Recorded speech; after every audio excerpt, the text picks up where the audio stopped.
ஓம் ஸ்ரீ குருபியோ நமக. ஓம் ஸ்ரீ மகாபெரியவா சரணம். ஜூன் 9ஆம் தேதி திங்கட்கிழமை நாளைய தினம் வைகாசி விசாகம். இப்போ நம்ம சொல்லக்கூடிய இந்த பொருட்களை உங்க வீட்டோட நிலைவாசல் நீங்க வைக்கிறதால கட்டுக்கட்டாக பணம் சேரும். உங்க வாழ்க்கையோட தலையெழுத்தே மாறும். அது என்ன பரிகாரம் முறைன்னு பார்க்கறதுக்கு முன்னாடி நம்மளோட வீடியோஸை இப்போதான் நீங்க ஃபர்ஸ்ட் டைம் பார்க்குறீங்கன்னா மறக்காம சப்ஸ்கிரைப் பண்ணிக்கோங்க. தொடர்ந்து இந்த மாதிரி அப்டேட் தெரிஞ்சுக்கிறதுக்கு பக்கத்துல நோட்டிஃபிகேஷன் பெல்லை கிளிக் பண்ணி ஆல் அப்படிங்க செலக்ட் பண்ணிக்கோங்க. இப்போ வைகாசி விசாகத்தன்னைக்கு நிலைவாசல்ல என்ன பொருளை எப்படி பயன்படுத்தணும் அப்படிங்கிற பத்தி தெளிவாக தெரிஞ்சுக்கலாம். வைகாசி விசாகம் அப்படிங்கிறது முருகப்பெருமான் அவதரிச்ச திருநாள். இது வெறும் பண்டிகை மட்டும் கிடையாது, நம்மளோட தலையெழுத்தையே மாற்றி அமைக்கக்கூடிய அற்புதமான ஒரு நாள். வைகாசி மாசத்துல வரக்கூடிய விசாக நட்சத்திரம் தான் வைகாசி விசாகம். இந்த ஒரு வைகாசி விசாகத்தன்னைக்கு நம்மளோட வாழ்க்கையை மாத்துறதுக்காக தலையத்தை மாற்றக்கூடிய என்ன விதமான பரிகாரங்கள் செய்ய போறோம் அப்படிங்கிறத நம்ம கட்டாயம் தெரிஞ்சு வச்சுக்கணும். முதல்ல ஏன் இந்த விசாக நட்சத்திரம் முக்கியத்துவம் வாய்ந்தது அப்படிங்கிறத நீங்க தெரிஞ்சுக்கணும். விசாக நட்சத்திரம் அப்படிங்கிறது 6 நட்சத்திரங்கள் கூடிய ஒரு நட்சத்திரம். முருகப்பெருமானும் 6 திருமுகங்களோடு திகழ்வார் அப்படிங்கிறதால இந்த நட்சத்திரத்துல அவர் அவதரிச்சது ரொம்ப சிறப்பு வாய்ந்தது. சொல்ல போனா சிவபெருமானோட நெற்றிக்கல்லிருந்து வெளிவந்த அந்த தீக்கதிர் மூலயமா 6 குழந்தைகளா தான் முருகப்பெருமான் அவதரிச்சார். அந்த 6 பேரையும் 6 கார்த்திகை பெண்கள் வளர்த்தாங்க அப்படிங்கிறத நம்ம கந்த புராணத்துல கேள்விப்பட்டிருப்போம். முருகனுடைய குணாதிசயங்கள் மொத்தம் 6. அதாவது ஞானம், வீரம், கருணை, ஐஸ்வர்யம், ஒளி, அப்புறம் எல்லாத்தையும் காக்கக்கூடிய ஒரு பாதுகாப்பு.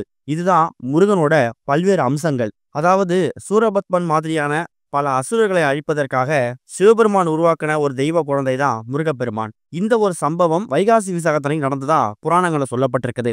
தீமையை அழித்து தர்மத்தை நிலைநாட்டக்கூடிய இப்படிப்பட்ட ஒரு நாள் நம்ம வாழ்க்கையில ஏற்படக்கூடிய தடைகளையும் தீய வினைகளையும் அகற்றும் அப்படிங்கிற மாதிரி தான் நாம சில பரிகாரங்கள் செய்ய போறோம். வைகாசி விசாகத்தன்னைக்கு முருகப்பெருமான முழு மனசோட வழிபட்டீங்கன்னா அவரோட அருள் பரிபூர்ணமா கிடைக்கும். குறிப்பா தெரிஞ்சோ தெரியாமலோ பாவங்கள் செய்திருக்கலாம். அப்படிப்பட்ட பாவங்கள் விலகி புண்ணியங்கள் சேரணும். அதே மாதிரி குழந்தை பாக்கியம் இல்ல, திருமண வரன் அமையல, சரியான வேலை கிடைக்கல, கல்வியில மந்தமா இருக்கு, இப்படி எந்த விஷயமா இருந்தாலும் சரி, அந்த எல்லா தடைகளையும் நீக்கி நீங்க எதிர்பார்க்கக்கூடிய விஷயங்களை வாரி வழங்கக்கூடிய விரதம் தான் இந்த ஒரு வைகாசி விசாகம். பொதுவா வைகாசி மாசம் அப்படிங்கிறதே சிறப்பு வாய்ந்த மாதம். முருகப்பெருமான வணங்கத்துக்குரிய மாதம் கூட சொல்லலாம். இந்த வைகாசி மாசத்துல எக்கச்சக்கமான விரதங்கள் வந்திருந்தாலும் இந்த விசாக நட்சத்திரத்துல முருகப்பெருமான் அவதரிச்சதால அதுவும் திங்கட்கிழமையில வந்திருக்கிறது கூடுதல் விசேஷம். முதல்ல இந்த விசாகம் நட்சத்திரம் அப்படிங்கிறது எத்தனை மணிக்கு ஆரம்பித்து எத்தனை மணிக்கு முடியுது அப்படிங்கிறத தெரிஞ்சுக்கணும். ஜூன் 8ஆம் தேதி ஞாயிற்றுக்கிழமை மதியம் 2 மணி 10 நிமிஷத்துக்கெல்லாமே இந்த விசாகம் நட்சத்திரம் பிறந்துருது. அது ஜூன் 9ஆம் தேதி திங்கட்கிழமை மாலை 4 மணி 40 நிமிஷம் வரைக்கும் இருக்கு. சூரிய உதயத்தை கணக்கு பண்ணி திங்கட்கிழமை தான் நம்ம வைகாசி விசாகமா எடுத்துக்க போறோம். அதுல குறிப்பா காலையில 7:09 ராகு காலம், பத்திரப்பட்டு யமகண்டம். இந்த 2 நேரத்தை தவிர மற்ற நேரத்துல நீங்க முருகப்பெருமான் வழிபாட்டுக்கு முக்கியத்துவம் கொடுக்கலாம். அதுலயும் முருகப்பெருமானுக்கு வழிபாடு நடத்துறது. வீட்டுல நிறைய பேர் முருகனோட திருவுருவ சிலை இல்லைன்னா விக்கிரகங்கள் வச்சிருப்பாங்க, இல்லைன்னா வேல் வச்சிருப்பீங்க. அப்படி இருக்கக்கூடிய விஷயங்களுக்கு நீங்க தூங்கியதுக்கு அப்புறமா குளிச்சுட்டு பூஜையில சுத்தம் பண்ணி திருவுருவ படங்களுக்கு சிலைகளுக்கு அபிஷேகம் பண்ணுங்க.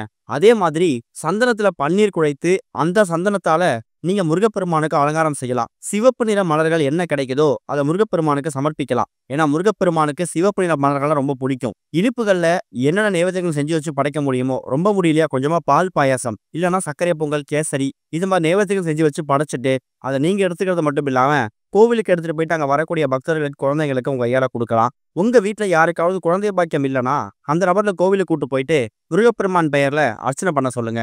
முருகப்பெருமானோட பிறந்த நாளாக இருக்கக்கூடிய இந்த ஒரு வைகாசி விசாகத்தன்னைக்கு குழந்தை பாக்கியத்தை விரதம் வந்து வரம் கேட்டீங்கன்னா அந்த வரன் அப்படியே கிடைக்கும். இது போக இப்ப நம்ம சொல்லக்கூடிய இந்த ஒரு வழிபாட்டு முறை, தாந்திரிக முறை இருக்குல்ல, இதை உங்க வீட்டோட நிலைவாசல நீங்க செய்யணும். நிலைவாசல செய்யறதுக்கு முன்னாடி இந்த விஷயங்களை தயார் செய்யறத உங்க வீட்டோட பூஜை அறையில தயார் செய்யணும். இதுக்கு உங்களுக்கு தேவையான பொருள் மொத்தமா 3 பொருட்கள் தான். அதுல ரொம்ப ரொம்ப முதல் முக்கியமான பொருள் வந்து 2 எண்ணிக்கையில செம்பருத்தி இலை எடுத்துக்கணும். செம்பருத்தி இலை அப்படிங்கிறது முருகப்பெருமான் வழிபாட்டுல ரொம்ப முக்கியத்துவம் வாய்ந்த ஒரு பொருள். செம்பருத்தி இலையை வந்து நிக்க வச்சு பாத்தீங்கன்னா பார்க்கறதுக்கு முருகனோட வேல் வடிவம் மாதிரியே இருக்கும். அதே மாதிரி செம்பருத்தி இலையோட பூ இருக்குல்ல, அந்த செம்பருத்தி பூ அது முருகன் வழிபாட்டுக்கு ரொம்ப முக்கியத்துவம் வாய்ந்தது. இப்படி முருகனுக்கு உகந்த அந்த செம்பருத்தி இலைகள் 2 எடுத்துக்கோங்க.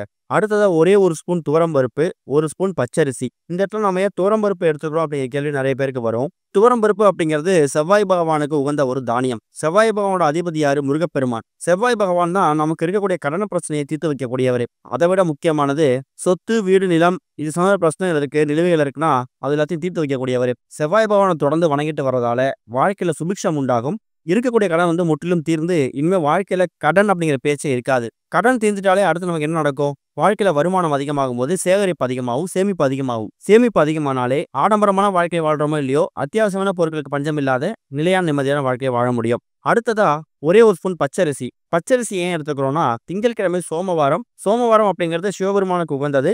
அதே மாதிரி திங்கட்கிழமைக்கு உரிய பகவான் வந்து சந்திர பகவான். சந்திர பகவானோட தானியம் என்ன? பச்சரிசி. இந்த பச்சரிசியை ஏன் பயன்படுத்துறோம்னா, சந்திர பகவான் அருளை பெறும்போது சந்திர பகவான் யாருன்னா மனோகாரகன். சந்திர பகவான் நம்ம வாழ்க்கையில் இருக்கக்கூடிய மனக்குழப்பங்களை, சஞ்சலங்களை, மன உளைச்சலை தீர்த்து வைக்கக்கூடியவர். இந்த 2 விஷயங்கள் சேரும்போது வாழ்க்கையில நிம்மதி கிடைக்கும். இன்னொரு பக்கம் வருமானம் பெருகும். இது 2ம் சேர்ந்துட்டாலே உங்க வாழ்க்கைய நீங்க நல்லா வாழ முடியும். சரி, இது என்ன பண்ணணும்? வீட்டோட பூஜை அறை விளக்கேத்தி வச்சிடுங்க.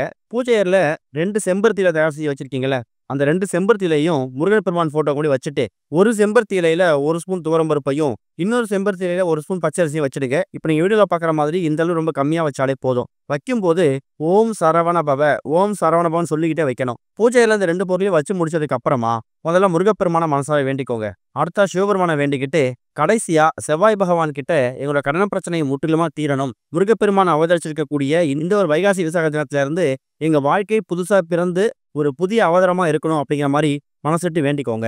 அடுத்து சந்திர பகவான் கிட்ட இது வரைக்குமே குடும்பத்தில் இருக்கக்கூடிய எல்லா விதமான குழப்பங்களும் தீரணும், மனக்கசப்பு தீரணும், சண்டை சச்சரவுகள் நீங்கணும்னு சொல்லி என்னென்ன வேண்டுதல் வைக்க முடியுமோ அது எல்லா வேண்டுதலையும் சந்திர பகவான் கிட்ட வைங்க.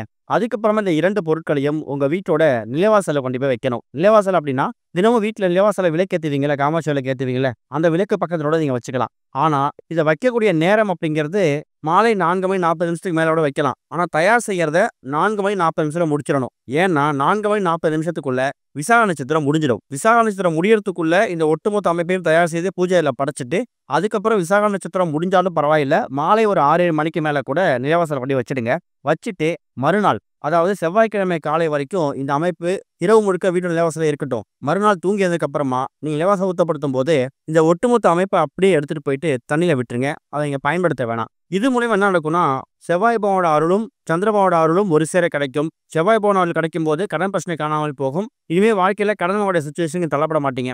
இன்னொரு பக்கம் குடும்பத்தினுடைய மனக்குழப்பங்கள், சண்டை சச்சரவுகள் இதெல்லாம் நீங்கிடும். இதுக்கு காரணம் வந்து சந்திர பகவான். வைகாசி விசாகத்தன்னைக்கு இப்படி பலவிதமான தெய்வங்களை நீங்க வணங்குவதற்கான பலவிதமான தெய்வங்களோட அருளாசியை பெற்றுத்தரக்கூடிய அற்புதமான ஒரு பரிகாரம் தான் இப்ப நீங்க பண்ணக்கூடிய ஒரு பரிகாரம். பார்க்கறது ரொம்ப எளிமையான விஷயம் மாதிரி தெரியும். செம்பருத்தி இலை அப்படிங்கிறது எளிதாக கிடைக்கக்கூடியது தான். பச்சரிசி, துவரம்பருப்பு அப்படிங்கிறது தினமும் சமையலுக்கு பயன்படுத்தக்கூடிய பொருள் தான். இது நீங்க செலவு பண்ணக்கூடிய நேரம் ஒரு 5 நிமிஷம் தான். இது மூலயமா கிடைக்கக்கூடிய பலன்கள் ரொம்ப பெருசு.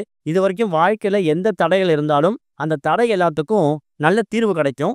என்ன வரன்னு கேட்குறீங்களோ அந்த வரனை எல்லா தெய்வங்களும் வாரி வழங்குவாங்க. முயற்சி பண்ணுங்க. ஓம் ஸ்ரீ குருபியோ நமக. ஓம் ஸ்ரீ மகா பெரியவா சரணம்.